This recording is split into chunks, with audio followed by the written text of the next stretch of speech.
तन्हाई, किस मोड़ पे है लाई आशिकी। ओ खुद से है या खुदा से इस पल मेरी लड़ाई, किस मोड़ पे है लाई आशिकी।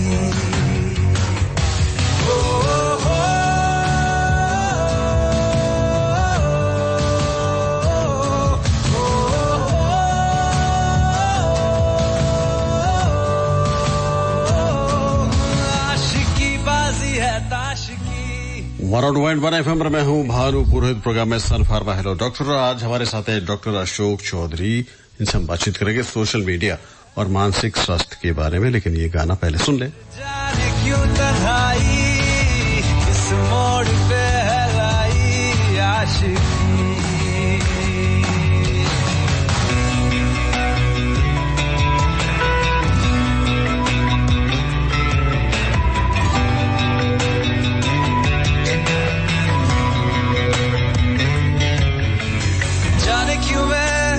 सोचता हूँ खाली सा मैं एक रास्ता हूँ, ने मुझे कहीं खो दिया है या मैं कहीं खुद लापता हूँ। हाँ ढूंढ ले तू फिर मुझे,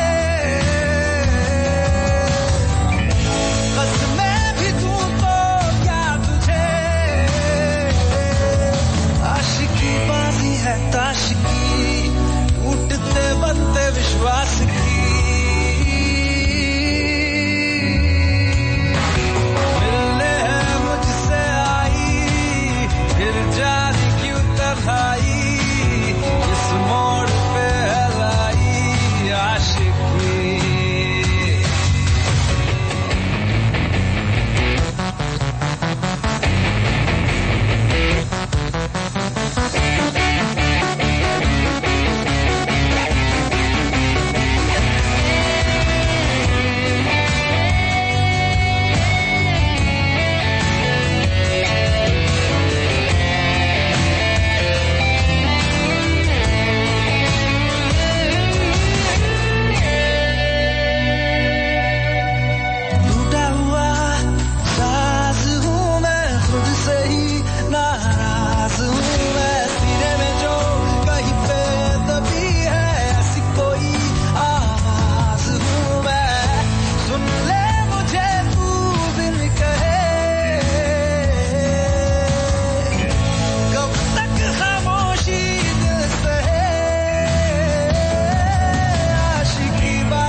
विश्वास की आशिकी बाजी है ताशिकी, टूटते बन पे विश्वास की।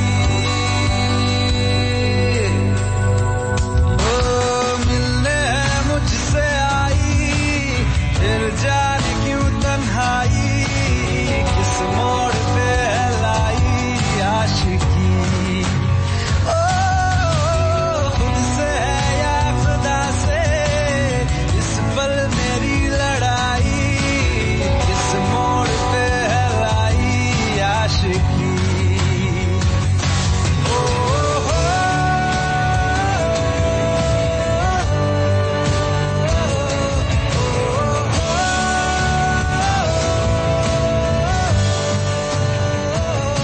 प्रदेशवासियों की सेहत के लिए सतर्क है सरकार, जागरूक हो आप भी, सावधान रहे घर परिवार। कोरोना की तीसरी लहर की संभावना को देखते हुए सरकार द्वारा प्रमुख प्राथमिक और सामुदायिक स्वास्थ्य केंद्रों और जिला मुख्यालयों में ऑक्सीजन कॉन्सेंट्रेटर्स बैंक स्थापित किए गए हैं। हॉस्पिटल्स के अतिरिक्त यदि किसी मरीज को घर पर ऑक्सीजन कॉन्सेंट्रेटर की आवश्यकता होती है तो चिकित्सा परामर्श पर्ची दिखाने पर 5,000 रूपए की अमानत राशि जमा कर कॉन्सेंट्रेटर प्राप्त किए जा सकते हैं। नियत अवधि पर सही स्थिति में कॉन्सेंट्रेटर लौटाए जाने पर अमानत राशि वापस दे दी जाएगी। जरूरतमंदों के लिए ऑक्सीजन निःशुल्क उपलब्ध करवाए जाने का प्रावधान है। घबराए नहीं, सरकार आपके साथ है, पर ये हम सबकी जिम्मेदारी है कि गाँव हो या शहर न पहुँचे कोरोना की तीसरी लहर। आप भी कोरोना प्रोटोकॉल्स का सख्ती से पालन करें। किसी भी सहायता के लिए 181 पर कॉल करें। NHMIEC राजस्थान सरकार द्वारा जनहित में प्रसारित। 1 अक्टूबर को सारा देश मना रहा है NPS दिवस। आजादी के अमृत महोत्सव के अवसर पर आप रिटायरमेंट के बाद भी नियमित इनकम की आजादी के लिए NPS अपनाएं।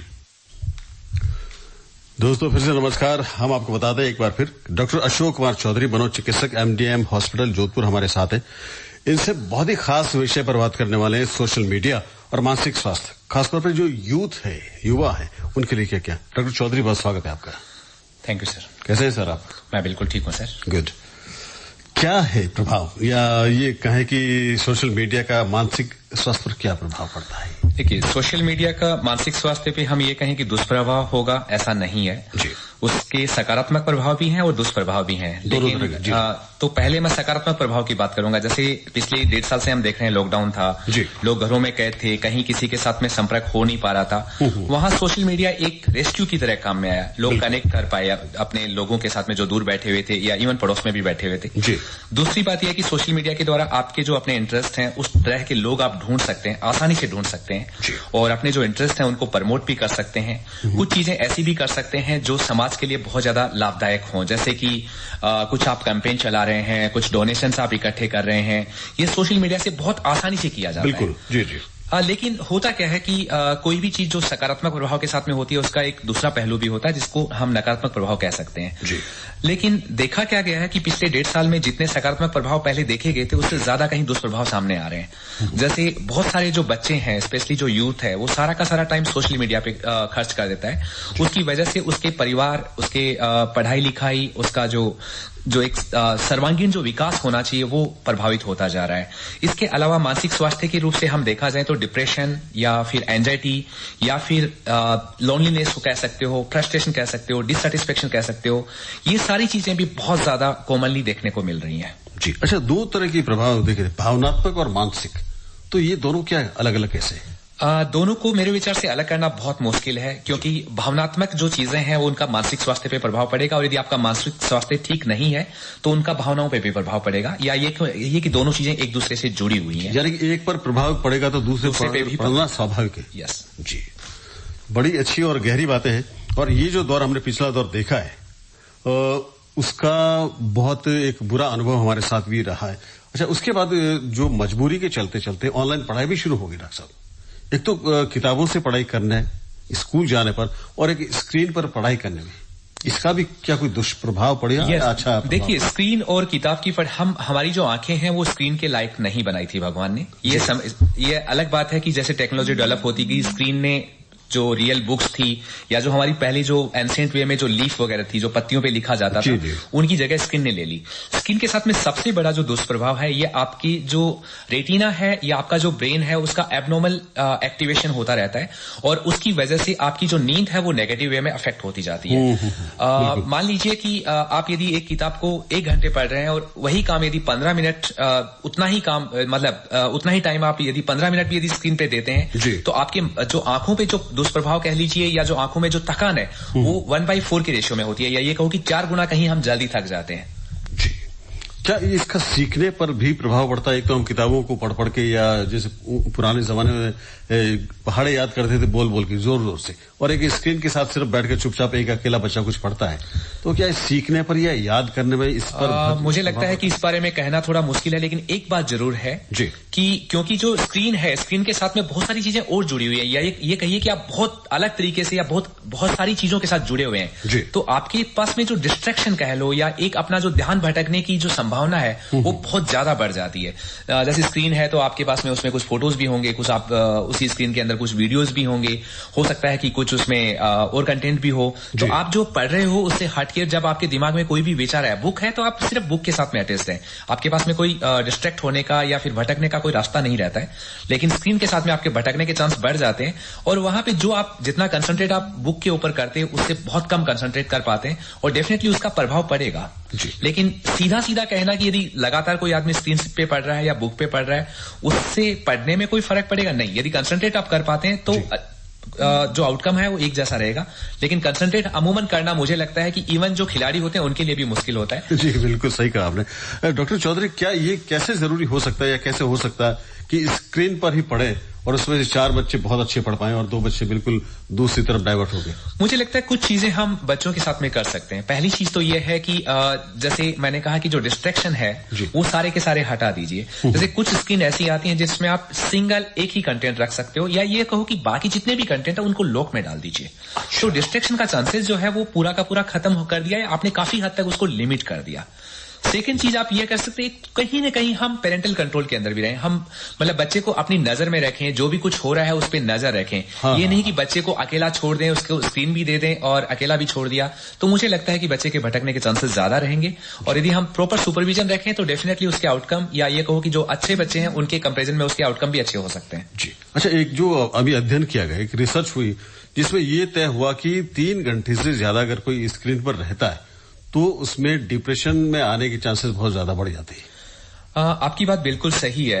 मैं इससे बड़ी एक रिसर्च जो यूनिवर्सिटी ऑफ पेंसिल्वेनिया में हुई थी, जिसमें साफ साफ कहा गया था कि यदि हमारा सोशल मीडिया का यूज हम आधे घंटे तक लिमिट कर दें तो हमारे डिप्रेशन के, एंजाइटी के जो चांसेस हैं ऑलमोस्ट 1/3 हो जाते हैं। मतलब लगभग 3 गुना बढ़ जाते हैं यदि आप आधे घंटे से ज्यादा चलते हो। हाँ, ये अलग बात है कि आधे घंटे करना बहुत मुश्किल है, करना संभव भी नहीं रह गया जिस तरीके से हम कनेक्ट हो गए हैं, जिस तरीके से हमारी लाइफ मॉडिफाई हुई है। यदि 3 घंटे मैं कहूंगा कि कुछ फिर भी ज्यादा है। मैक्सिमम हमें जो स्क्रीन टाइम का जो एडवाइस किया जाता है वो ज्यादा से ज्यादा 2 घंटे और प्रेफरेबली 1 आवर। 1 घंटे से बाहर स्क्रीन टाइम नहीं हो तो बहुत अच्छा है। जी, श्रोताओं को ये बता दें कि डॉक्टर चौधरी हमारे साथ हैं, मनोचिकित्सक। आप चाहें तो उनसे सीधे तौर पर जुड़ सकते हैं, बात कर सकते हैं। हमारे फोन नंबर आपको बता दें 2555-952 और 2555-972। सिर्फ विषय से संबंधित ही सवाल करें। नंबर आपको फिर से दोहरा दें 2555-952 और 2555-972। अच्छा, इसका नींद पर भी सीधा सीधा असर पड़ता है। यस, देखिए सर, कई बार क्या होता है कि बहुत सारे लोग ऐसे होते हैं कि जो सोशल मीडिया लास्ट चीज होता है दिन का जो वो यूज करते हैं, या ये कहिए कि बेड पे जाने से पहले या इवन रात में नींद में जगते भी हैं तो भी सोशल मीडिया पहला ओपन करके देखते हैं कि क्या आया है, क्या अपडेट्स हैं, या फिर जब उठ जागते हैं। यदि ये चीजें आप किसी की भी लाइफ में आ गई हैं तो डेफिनेटली उसकी नींद प्रभावित होना स्वाभाविक है। क्योंकि पहली बात यह है कि एक तो जो ब्लू स्क्रीन है या ब्लू जो लाइट है वो आपकी रेटिना को एक्टिवेट करके आपका जो स्लीप सर्किल है या स्लीप सर्किट जो है उसको नेगेटिव वे में अफेक्ट करना शुरू कर देती है। अच्छा, बड़ी बड़ी कंपनियां भी डॉक्टर साहब ये कहती है, एमएनसी जो होती है उनके जो वर्कर्स होते हैं, काम करने वाले होते हैं, कि आपका जो फोन है 24 घंटे ऑन रहना चाहिए, बहुत जरूरी, और आप अपडेट होते रहे।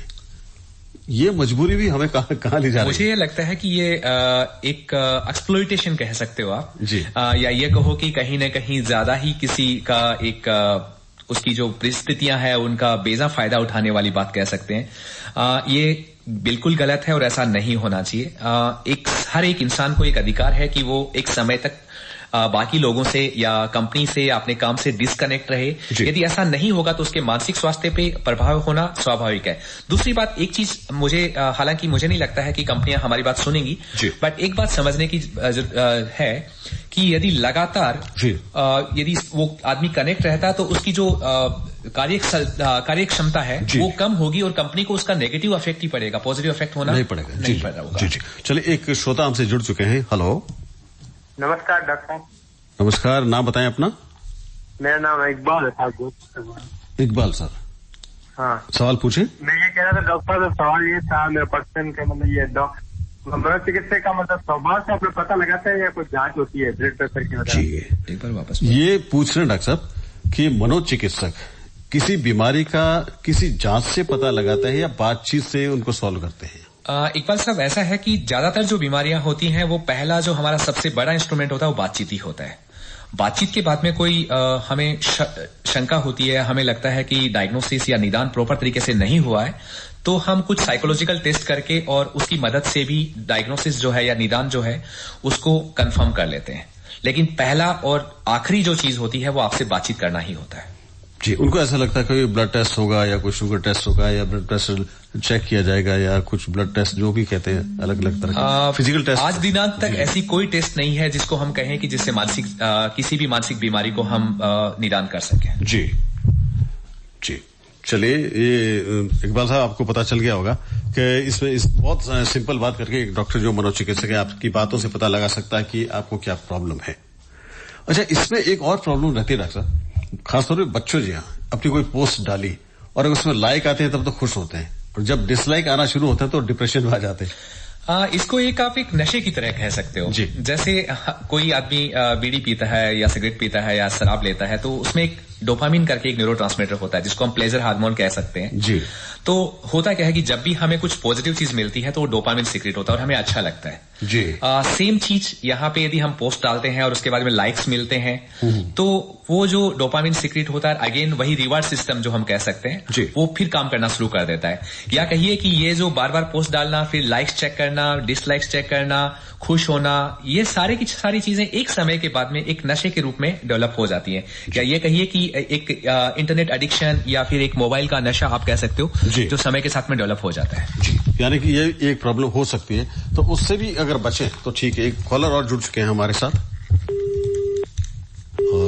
डिस्कनेक्ट हो गया फोन। डॉक्टर साहब कोई फोन आए उससे पहले, क्योंकि ये बड़ी गहरी और राज की बातें होती है इसमें, और अक्सर आदमी आपके साथ आना या आपसे डिस्कस करना बड़ा मुश्किल समझता है। गीत संगीत का कितना इसमें रोल होता है? मुझे लगता है ये ऐसी चीज है जो किसी भी वक्त किसी भी समय रही है और रहनी चाहिए, क्योंकि इसके द्वारा आप अपना जो कनेक्ट है वो अपनी भावना, जो गीत संगीत है वो यदि आपकी भावनाओं से काफी कुछ संबंधित है तो आप उससे ज्यादा अच्छा महसूस करते हैं और बिना किसी जो एडिक्शन वाली या जो उसकी इसके बिना। जी चलिए, एक कॉलर और जुड़ चुके हैं हमारे साथ। हेलो हेलो जी सर। हेलो जी नमस्कार। हेलो, मैं डॉक्टर साहब से ये सवाल पूछना चाहता हूँ, जो मंद बुद्धि के जो लोग हैं उनको मनोचिकित्सक के पास दिखाना चाहिए क्या? देखिए ऐसा है कि मंद बुद्धि के लोगों में दो चीजें होती हैं। जितने लोग मंद बुद्धि के होते हैं उसमें कुछ तो ये होता है कि जो बुद्धि वाली समस्या होती है वो तो रहती ही रहती है, जिसका अनफॉर्चुनेटली बहुत कुछ इलाज संभव नहीं है। लेकिन जितने लोग मंद बुद्धि के उनमें से लगभग 70% लोग कोई व्यवहारिक परेशानी से भी ग्रसित होते हैं, जैसे कि चिल्लाना, चीखना, कपड़ों में पेशाब कर देना, या फिर चीजों को समझना नहीं, जिद करना, बहुत सारी चीजें ऐसी होती हैं। उन चीजों को मानसिक स्वास्थ्य के ये मनोचिकित्सक के द्वारा अच्छे से इलाज किया जा सकता है या अच्छे से इनको कंट्रोल किया जा सकता है। तो मेरा जो जवाब है वो डेफिनेटली यदि जरूरत पड़ती है तो आपको जरूर दिखाना चाहिए। जी, तो अब थोड़ा सा एक विराम ले लें म्यूजिकल। Yes sir. फड़फड़िया, ए फड़फड़िया, ए फड़फड़िया, कौन बजा रही है इन आजा खुद खुद खट खट? ए फड़फड़िया, अरे आती देख तो। अरे दासा राम राम, पगे लगू दासा। कौन है बेटा? मैं जुगल हूँ। अरे जुगल आओ बेटा आओ। आपके तबीयत की क्या ठीक है? अरे जोरदार फन्ना फन 2 टीका लगवा दिया बेटा। 2 टीका लागे बाद एकदम टनाटन। मैं अरे जुगल, हाँ तो पूछताछ पचे कर लीजिए बेटा।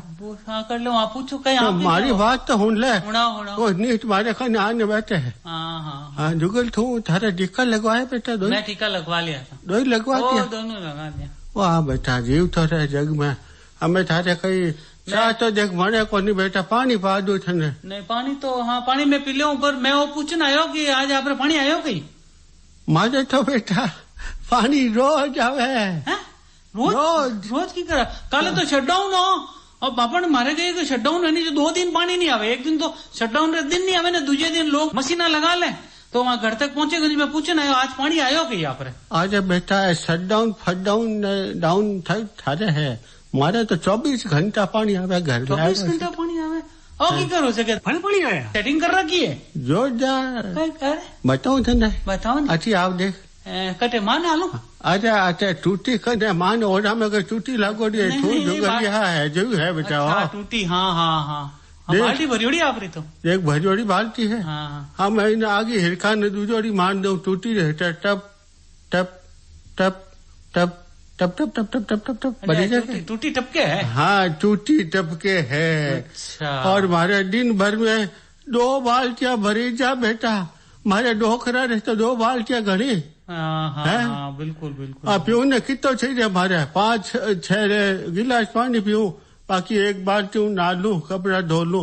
तेरे मारे पानी की कमी कही है बेटा। आप रोज आवे लेकिन वो पानी तो खराब होता जी को, तो आप बचा लियो पानी। जीव तो रहे बेटा, क्या कहने मैं दुखी हो गयो हूँ क्या इन्हें टूटी टिपके उन्हें पानी रो घणो खराब होवे।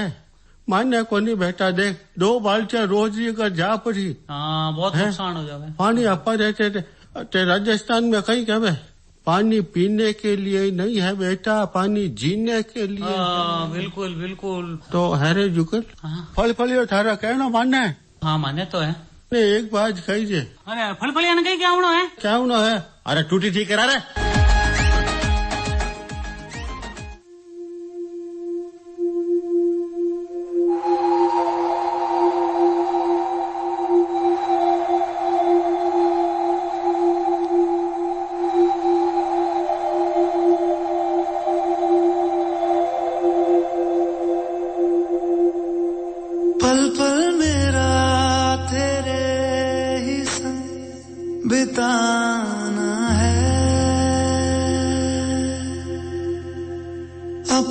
वफाओं से तुझे सजाना है,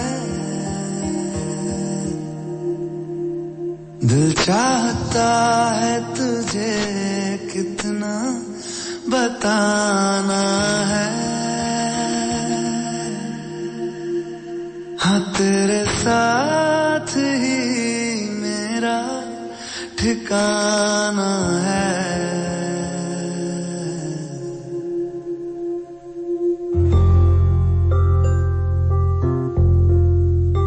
अब थक चुके हैं ये कदम, चल घर चले मेरे हमदम, होंगे जुदा ना जब तक है दम, चल घर चले मेरे हमदम, ताउम्र प्यार न होगा कम, चल घर चले मेरे हमदम, मेरे रहो तुम और तेरे हम, चल घर चले मेरे हमदम।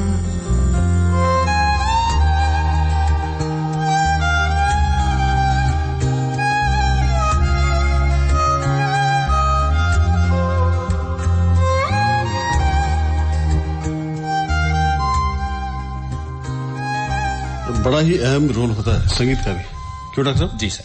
जी अच्छा डॉक्टर साहब, एक थोड़ा सा कंपैरिजन में ये जानना चाह रहा हूँ कि आज से करीबन 20-25 साल पहले किसी मोहल्ले में एक जगह टीवी हुआ करता था और उसमें चित्रहार जैसा कुछ प्रोग्राम आता था या एक पिक्चर आती थी संडे को, तो आधा मोहल्ला वहीं इकट्ठा हो जाता। अच्छा, उनको भी एक तरह से समझ ले कि रविवार का एडिक्शन होता था, वो एडिक्शन और अब बच्चा मोबाइल लेके छत पे अकेला बैठा रहता है, क्या फर्क है दोनों में? जो बात आपने कही है उसमें दोनों बातें है। पूरा मोहल्ला साथ में होता था जी, तो आप कुछ स्क्रीन के साथ में चिपके हुए जरूर रहते थे, लेकिन स्क्रीन से ज्यादा आप लोगों के साथ में कनेक्ट। और यहाँ पे बच्चा अकेला सिर्फ स्क्रीन के साथ में है, तो होता क्या है कि हम जितना स्क्रीन के साथ में क्लोज होते जाते हैं या जितना समय हम उस पर बिताते जाते हैं, इसका मतलब ये नहीं कि हम लोगों के साथ ज्यादा जुड़ रहे हैं, हम कहीं ना कहीं ज्यादा अकेलापन महसूस करते हैं, ज्यादा डिप्रेस महसूस करते हैं, ज्यादा चिंता में रहते हैं, और जो मानसिक स्वास्थ्य है वो नेगेटिव वे में अफेक्ट करता है। जबकि वो वाला जो तरीका था, या ये कहिए कि जो उस दिन की हमारी जरूरत थी, उससे हमारे मानसिक स्वास्थ्य में काफी कुछ सुधार होता था। हम उन लोगों से भी मिल लेते थे जो हफ्ते भर भी कहीं हमें देखने को नहीं मिलते थे। अच्छा, अक्सर ये होता कि रात दिन बच्चे को देखते मोबाइल से चिपका रहता है, लेकिन उसके बाद माँ या बाप दोनों में से एक आता है और उस हाथ से मोबाइल छीन लेता है, बंद करा इसके बाद, कल से ये तेरे हाथ में नहीं होना चाहिए। ये कहाँ तक सही है? हाँ, इसका मुझे लगता है कि सही और गलत मुझे दोनों पहलुओं पे बताना पड़ेगा। देखिए, वैसे देखें तो सीधे तौर पे देखते हैं तो ऐसा लगता है कि फोन ले लिया, बच्चा एडिक्शन से दूर हो गया, मोबाइल स्क्रीन से दूर हो गया, और हो सकता है कि वो परिवार के लोगों के साथ में ज्यादा जुड़े और उसका कुछ फायदा हो। लेकिन जितना चीजें साफ दिख रही हैं वैसा होता नहीं है। ठीक है, ये जो फायदा दिख रहा है वो तो है, लेकिन इसके साथ साथ में कहीं ना कहीं देखिए, वो स्क्रीन पे गया क्यों, उसके पीछे भी कोई ना कोई कारण रहा होगा। घर में कुछ उतना अच्छा माहौल नहीं रहा होगा, या घर की परिस्थितियां कुछ ऐसी रही होंगी, या उसको कहीं ना कहीं जो एक वो कहते हैं कि जो फियर ऑफ मिसिंग आउट, कहीं वो उसको ऐसा नहीं लग रहा हो कि वो कहीं रह नहीं जाए, अकेला नहीं पड़ जाए। तो दोस्तों के साथ में जो उसका कनेक्शन था, उसके डर से जो स्क्रीन यूज हो रहा था, उससे भी वो दूर होता जाता है, तो उसके जो नेगेटिव इफेक्ट भी जो है वो उतने ही प्रोमिनेंट होते हैं। तो मुझे लगता है कि जो पेरेंट्स हैं, जो माता पिता हैं, उनको सीधा फोन नहीं लेके उनको ये करना चाहिए कि उसको टाइम आउट कर दें, एक समय के तक उसको अलाउ करें और उसके बाद में फोन वापस ले लें। ऐसा नहीं है कि कंप्लीटली आप ले लें, क्योंकि उससे नेगेटिव और जो पॉजिटिव असर है उनमें नेगेटिव असर ज्यादा डोमिनेट करेगा। जी, 2 फोन कॉलर है हमारे साथ। जी, पूछिए सवाल अपना। Hello hello. हाँ डॉक्टर साहब। Hello hello. हाँ डॉक्टर साहब, मैं 75 साल का हूँ। जी सर। और भूलने की आदत जोरदार हो गई है जी। तो नाम भूल जाता हूँ, कोई व्यक्ति सामने आता है तो उसको नहीं पहचान पाता हूँ, और कोई दूध वगैरह चढ़ाते हैं तो वो जल जाता है, पता नहीं चलता है। सर देखिए, 75 साल की उम्र में भूल जाना वैसे तो हमारा समाज कहता है कि एक नॉर्मल चीज होती है, लेकिन मैं आपको बता दूं कि ये नॉर्मल कतई ही नहीं है। यदि आपकी भूलने की जो समस्या है एक समय के साथ में जरूरत से ज्यादा बढ़ रही है, यदि या फिर आपके जो दिन प्रतिदिन के काम हैं उससे प्रभावित हो रहे हैं, तो निश्चित रूप से आप जहां पे भी रहते हैं उसके आसपास में कोई न्यूरोलॉजिस्ट या साइकेट्रिस्ट, दोनों में से किसी के साथ में आप संपर्क करें। हो सकता है कि आपको डिमेंशिया, जो एक भूलने की बीमारी कह सकते हैं, या इवन डिप्रेशन, उसमें भी इस तरीके के लक्षण शुरुआत में काफी कुछ कॉमन होते हैं। तो जितना जल्दी इसका निदान हो उतना अच्छा है, और जिससे कि समस्या बढ़े नहीं और आपकी जो जिंदगी है, जो क्वालिटी ऑफ लाइफ है जिसको कहें हम, वो अच्छे से बनी रहे। जी, एक और कॉलर है हमारे साथ। जी, बात करें आप। जी डॉक्टर साहब नमस्कार। जी नमस्कार। अरे मैं डॉक्टर साहब बेसुरिया से बोल रहा हूँ। मेरी एज 50 साल है जी। मेरे हाथ और पग बड़ा घना डॉक्टर साहब, पगा मत वो बनी हुई है। मुझे लगता है कि आपको किसी फिजिशियन से मिलना चाहिए। वैसे हमारा जो प्रोग्राम है उससे संबंधित ये सवाल नहीं है, लेकिन फिर भी आप जो आपके आसपास जो फिजिशियन हो उनसे संपर्क करें। जी, सब्जेक्ट बहुत बड़ा है डॉक्टर चौधरी, और समय की सीमा से हम लोग बंधे हैं। श्रोताओं को बता दें कि आज हमारे साथ है डॉक्टर अशोक चौधरी, मनोचिकित्सक, MDM हॉस्पिटल जोधपुर, और आप सुन रहे थे सन फार्मा। हेलो डॉक्टर चौधरी, आप हमारे स्टूडियो में आए और बड़ी अच्छी जानकारी हमारे साथ शेयर की। आपका बहुत बहुत धन्यवाद।